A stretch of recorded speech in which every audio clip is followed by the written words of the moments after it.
Most people want to enjoy intimacy without fear, without confusion, and without hurting themselves or their partner. But when it comes to anal sex, there's a lot of silence, a lot of myths, and unfortunately, way too many people learning the hard way.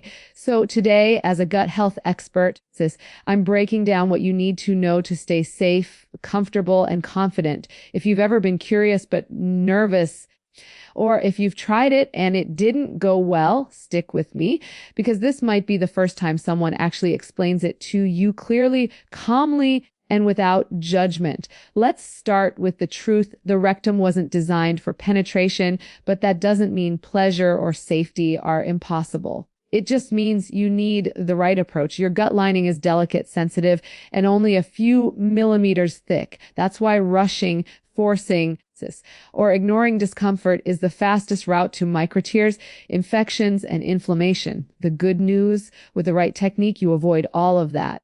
The most important rule is relaxation, real relaxation, not pretending to be calm. The anal sphincter works like a protective gate.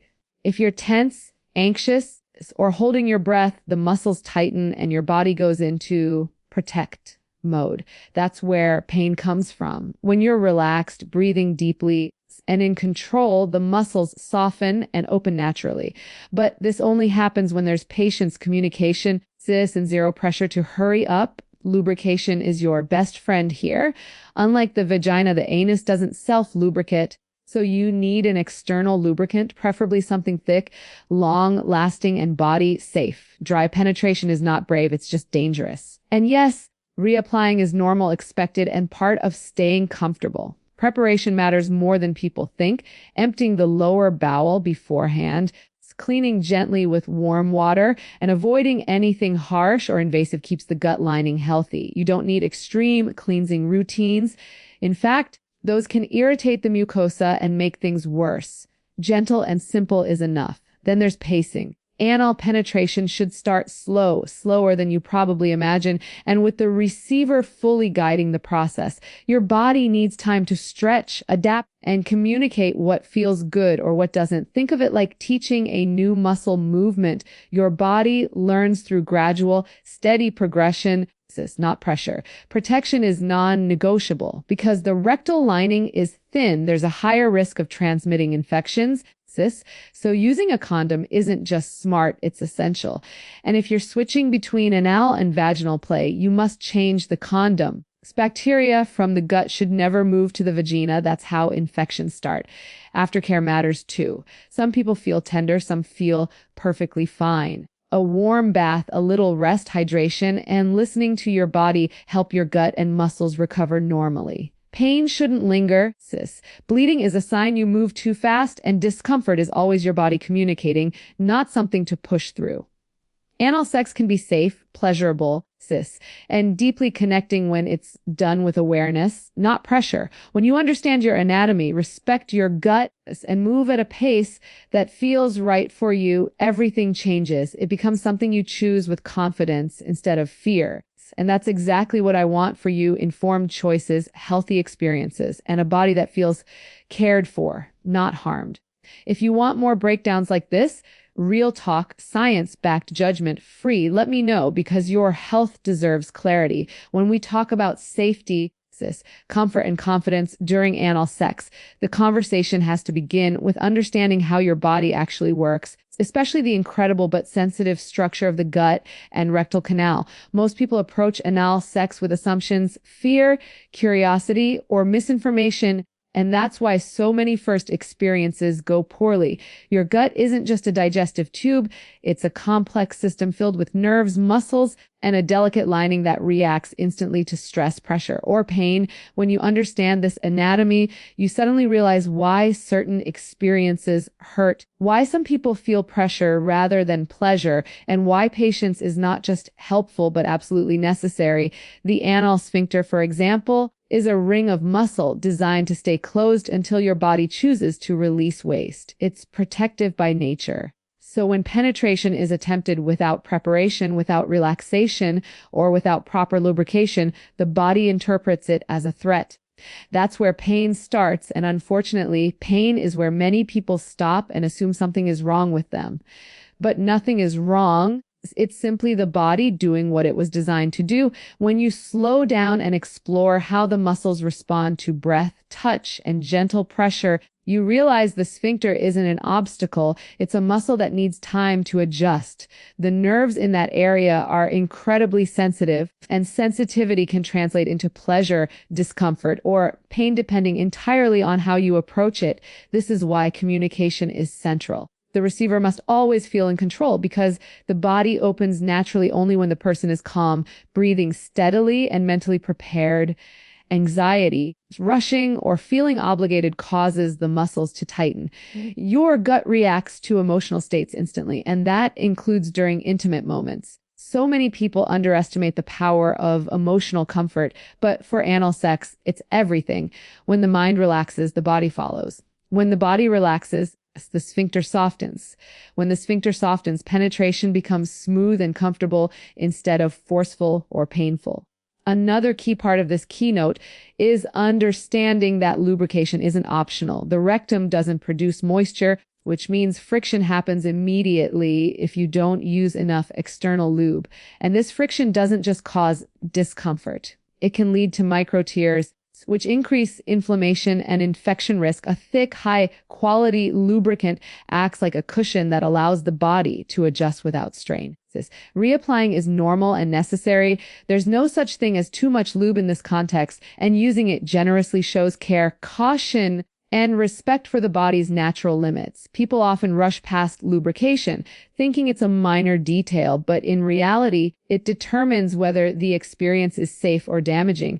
Preparation also plays a huge role in protecting the gut lining. Gentle cleaning, not harsh scrubbing or extreme flushing, is what keeps your gut healthy. The mucosal lining inside the rectum is incredibly thin, so using strong chemicals, aggressive douching, or excessive cleansing routines can irritate it long before any intimacy even begins. Warm water is usually enough. Keeping things simple protects you far more than overdoing it. And then there's pacing, something people underestimate until they realize how much difference it makes. The body cannot go from 0 to full penetration instantly. It needs time. The first moments should be the slowest, allowing the muscles to understand what's happening and respond.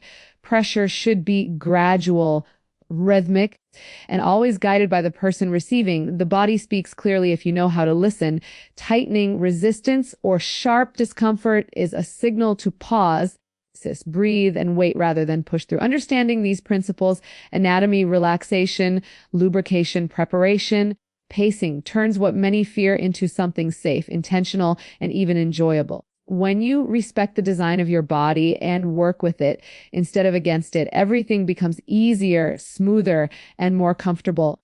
When people think about anal sex, they often imagine it's all about technique, but there's another layer that's just as important and usually overlooked. Understanding how your gut communicates with you before, during, and after the experience. The gut is sometimes called the second brain because it contains a vast network of nerves that process sensations and emotions long before your conscious mind does. This means the body often knows what it's ready for, what it's not ready for, and what it needs, even if you haven't put it into words. When you learn to read those signals, everything about the experience becomes safer, smoother, and far more comfortable.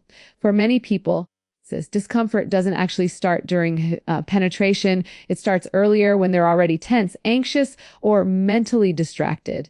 Your gut picks up those emotions and sends signals to the muscles to stay tight. This is why so many people experience resistance even before anything begins. It's not because their body is incapable. It's because their nervous system is trying to create safety by holding on to control. So much of safe and comfortable anal sex is about creating an environment where the gut feels secure enough to let go. The body is deeply interconnected. This breath affects muscle tension affects sensation affects relaxation, and relaxation affects the entire experience. When the receiver breathes slowly and deeply, the diaphragm expands, the pelvic floor softens, and the anal sphincter naturally loosens. This isn't just a technique, it's physiology. And the more someone emphasizes breath and presence, the easier the whole process becomes. Many people underestimate this and focus only on physical steps. But when the nervous system is calm, everything else follows. This is also why rushing or feeling pressured leads to pain. If the gut senses fear or urgency, it sends a clear message, not yet. And that message often shows up as tightness or a burning sensation. Instead of ignoring these feelings, listening to them becomes a form of self-protection. When you honor the signals your body gives, you prevent injuries, irritation, and negative experiences. Communication between partners plays a powerful role here. When the receiver feels heard, respected, and fully in control, the gut relaxes. This sense of control is one of the biggest factors that determines whether someone experiences pain or pleasure. The person receiving should always be the one to guide speed, depth, and timing because their body is the one doing the adjusting. When partners treat the experience as something cooperative instead of goal-oriented, the body opens more naturally. It becomes less about performance and more about connection. And connection is what allows the gut to feel safe enough to ease into sensation rather than brace against it. Another important part of this keynote is understanding how gradual stretching works. The anal sphincter is not a single opening. It's a layered muscle system that responds to pressure slowly. When you introduce very gentle, shallow pressure at first, the outer muscles adjust, then the deeper muscles follow. This process can't be rushed. Even if the receiver feels mentally ready, the body might still need a few extra moments to catch up. Those moments matter. They can be the difference between a painful experience and a comfortable one. The muscles learn through repetition and patience, which means taking your time is not a suggestion. It's part of the anatomy. There's also the role of mindset. Many people approach anal sex with fear because of past bad experiences, myths, or social stigma. The gut holds on to those emotional memories. When someone reframes the experience as something gentle, respectful, and controlled, the body responds differently. Creating calmness can be as simple as dim lighting, warmth, soft touch, or reassuring conversation. These small details may seem unrelated to physical comfort, but they influence how the nervous system behaves. And when the nervous system feels safe, the muscles follow. All of this reinforces one essential truth. Your gut is not your enemy. It's your guide. And when you understand how to work with it, instead of trying to overpower it, everything about anal sex becomes healthier, safer, and more intuitive when we look deeper into the experience of anal sex from a gut expert's perspective. Something people rarely discuss is how much the body's internal rhythm matters, especially the rhythm of the pelvic floor and the gut's natural movement patterns. Many people imagine the process as purely external, focusing only on what they feel at the surface, but inside the body, there is a constant interplay of muscles, nerves, and reflexes working together. The pelvic floor isn't just one muscle. It's a coordinated network that tightens, relaxes, and shifts depending on how safe and supported you feel. When you understand the internal rhythm of the body, you suddenly realize why some moments feel effortless and others feel tense. The gut has its own natural motion called peristalsis, a gentle wave-like movement that helps your body move waist forward. When you are calm, breathing steadily, and emotionally grounded, those movements become smoother. But when you're anxious, rushed, or mentally distracted, the gut tightens, the pelvic floor locks up, and everything inside feels harder, tighter, and more resistant. This is why the emotional state of the receiver matters so much. Your internal rhythm reacts instantly to pressure, excitement, nervousness, or fear. Even if someone thinks they're relaxed, the gut might still be holding on to tension from the day, unresolved stress, or subconscious worry. Creating a steady internal rhythm starts long before penetration begins. It begins with the mindset, the environment, the presence of the partner, and the way the body is approached. Slow breathing, warm touch, gentle reassurance, and giving the body time to shift out of its protective mode signal the nervous system to soften. When the nervous system softens, the internal rhythm steadies. And when the internal rhythm steadies, the muscles, the sphincter, and the gut become more receptive. The pelvic floor also responds directly to posture. Something as simple as adjusting the position of your hips or allowing your lower back to relax can dramatically change the sensation. When the hips are tense or lifted in a way that strains the lower spine, the pelvic floor tightens. But when the hips are grounded, supported, and aligned comfortably, the muscles open in a more natural way. People often underestimate how much comfort depends on posture rather than force. A small shift in alignment can remove pressure from sensitive nerves, reduce strain on the sphincter, and make the entire experience smoother. The body always gives cues, subtle signals like a softening sensation, easier breathing, or an internal sense of opening. Learning to recognize these cues creates a foundation for safer and more comfortable intimacy. Another important part of this keynote is understanding the role of micro adjustments. Many people think they need one big movement to make progress, but the body responds better to tiny shifts. When the receiver makes slight changes like tilting the pelvis, relaxing the thighs, lowering the shoulders, or adjusting their breathing, the internal muscles respond. These micro adjustments allow the sphincter to gently expand rather than stretch abruptly. They allow the receiver to stay connected to what they're feeling moment by moment instead of pushing past their limits. These small, mindful changes are the difference between discomfort and control, between tension and ease. Another overlooked element is the emotional presence of the partner. When the giver is patient, slow, communicative, and responsive, the receiver's gut relaxes. When the partner shows eagerness to rush or pushes for progress, the body instantly tightens. The gut is extremely sensitive to emotional cues, and even subtle shifts in tone, pace, or intention can change how safe the receiver feels. The best experiences happen when the giver mirrors the receiver's rhythm, allowing the body to lead the process instead of setting a pace from the outside. This creates a feeling of partnership rather than pressure, and that feeling alone can relax the muscles more than any physical technique. Ultimately, the core idea behind this keynote is recognizing that the gut and pelvic floor are not passive structures waiting to be acted upon. They are active, responsive, deeply intuitive parts of the body that reflect your mental state, your emotional comfort, and the care you receive in the moment. When you respect their rhythms, understand their signals, and move in harmony with them, you create safety from the inside out, making the entire experience smoother, healthier, and far more comfortable. When we talk about safe and comfortable anal sex, we can't ignore one of the most important aspects of all, the after effects your body might feel, and how to take care of your gut and pelvic floor afterward. People often focus on what happens during the experience, but the body continues communicating long after the moment is over. The gut, the rectal lining, and the pelvic muscles all have their own ways of responding, and understanding those responses is what protects you from discomfort, irritation, or unnecessary worry. For many people, it's the first thing they notice afterward is a sense of fullness or awareness in the lower gut. This doesn't necessarily mean something is wrong. It's often the body's natural reaction to having its muscles stretched. The rectum is elastic, but it still needs time to return to its resting state. When you move slowly and respect your limits, the body recovers more easily.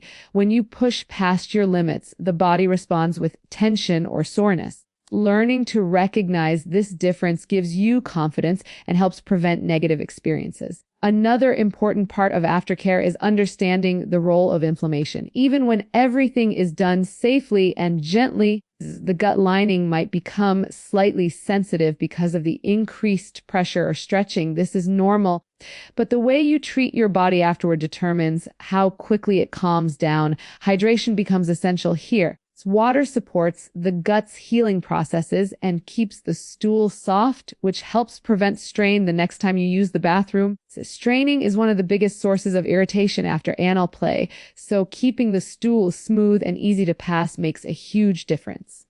Gentle movements, like walking or light stretching, can also help the muscles relax and release residual tension. When the pelvic floor tightens from stress or intensity, gentle movement is what signals the nervous system that everything is okay. Some people also notice changes in their pelvic floor sensation afterward. This can include a slight pulsing, a sense of fatigue, or an increased awareness of the area. These sensations are similar to how any muscle behaves after being activated. They don't indicate damage. They simply show the muscles worked and now need time to rest. Warmth helps here. A warm shower, a warm compress, or simply resting in a relaxed position can help the pelvic floor settle. These small acts of care support the body's natural recovery and reinforce a sense of safety. When your body feels cared for, your nervous system relaxes, and when your nervous system relaxes, the gut calms down. It's also important to pay attention to lubrication afterward. Even the best lubricants eventually absorb or wipe away, and the rectal lining may be a little sensitive. Using a gentle moisturizer on the outer area, something designed for sensitive skin, can help prevent dryness or irritation. Internally, the gut doesn't need any creams or products, but avoiding harsh soaps or vigorous wiping helps protect the delicate tissue. Warm water and a soft cloth are enough.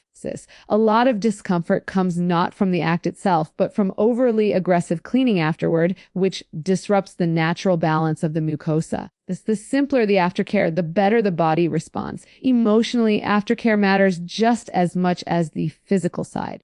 The gut and nervous system are deeply connected, and the emotional tone of the experience affects how your body interprets it. When partners share reassurance, affection, or simple closeness afterward, the body receives a message of safety. This helps the muscles settle and reduces the chance of lingering tension. The receiver especially benefits from emotional grounding because their body has done the majority of the adapting and responding. A calm, connected atmosphere lowers stress hormones, which directly affects the gut's ability to recover. Finally, listening to your body in the hours after the experience is one of the strongest forms of self-protection. If your body wants rest, rest. If it wants movement, move. If it needs hydration, drink. When you practice tuning into these subtle signals, you build trust with your body, and that trust carries over into the next experience. Instead of approaching anal sex with uncertainty or fear, you approach it with knowledge, care, confidence, supported by an understanding of how your gut and pelvic floor work together and how they respond when treated gently and respectfully.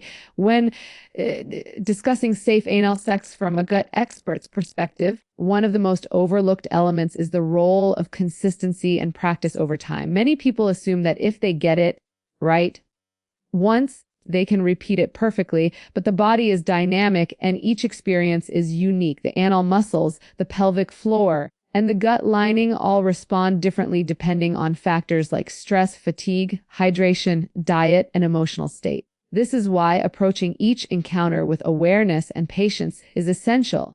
Just as you wouldn't expect to lift heavy weights without warming up or gradually increasing intensity, the body needs progressive preparation. Small, incremental steps create a foundation of comfort and safety. Rushing or forcing penetration without giving the muscles a chance to adapt increases the likelihood of tearing, soreness, or discomfort. Over time, when the body is gently introduced to stretching, movement, and penetration, the muscles become more responsive, the nervous system becomes more confident, and the gut adapts to the sensations in a healthier, more controlled way. Lubrication remains central to this practice. The rectum cannot self-lubricate, so relying on high-quality body-safe lubricant every single time is non-negotiable. People often underestimate how much the type and quantity of lubricant can influence comfort and safety.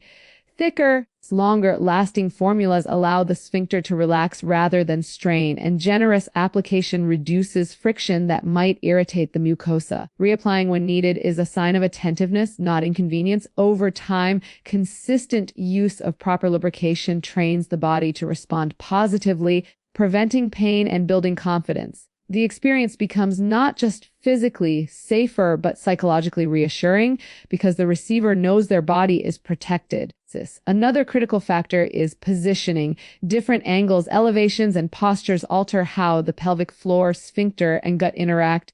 A small adjustment in hip placement, knee bend, or body alignment can significantly reduce strain and enhance comfort. People often ignore these subtleties, focusing only on speed or depth, but the body communicates continuously through tension, resistance, or ease of movement. When the position is adapted in real time based on these signals, penetration becomes smoother, less painful, and more pleasurable. Learning to read these cues is part of building experience and understanding how your own body responds. Over time, both partners develop a rhythm that aligns with the body's natural tendencies, creating a more intuitive and satisfying experience. Preparation before the act is just as important as the act itself. Gentle cleaning with warm water, emptying the lower bowel, and avoiding harsh soaps or aggressive cleansing techniques protects the rectal lining and prevents irritation. Some people overcomplicate this step, thinking extreme measures are necessary, but the gut is delicate and simplicity is key. Proper preparation sets the stage for relaxation and comfort, reducing anxiety and allowing the body to respond naturally. Along with this, pacing during penetration plays a huge role. The body cannot adapt instantly, so slow, controlled, and guided movements allow the muscles to stretch gradually. Micro adjustments, pauses, and consistent feedback from the receiver teach the body how to respond without injury. Over time, these incremental steps reinforce the body's ability to adapt, making each experience safer and more predictable.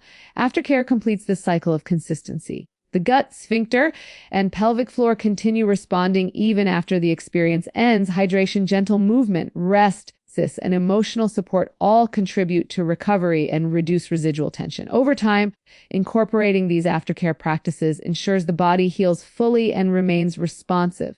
Listening to the subtle messages from your body during this phase reinforces trust and builds confidence for future experiences. The more consistent the approach, from preparation to aftercare, the more the body adapts, the muscles learn, and the gut responds positively, creating a foundation for safety, comfort, and enjoyment that strengthens with practice. The truth is, safe and pleasurable anal sex isn't about luck, forcing the body, or ignoring discomfort. It's about knowledge, awareness, and respect for your gut, your muscles, and your partner. When you listen to your body, move with patience, communicate openly, and honor every signal your gut gives you, you transform the experience from something risky or intimidating into something empowering and intimate. Your body becomes your guide. Your partner becomes your ally, and together you create safety, trust, and confidence. Mastering this balance isn't just about technique, it's about understanding yourself, embracing care, and reclaiming control over your own health and pleasure. When knowledge meets patience and preparation meets respect, what once felt uncertain becomes fully within your hands.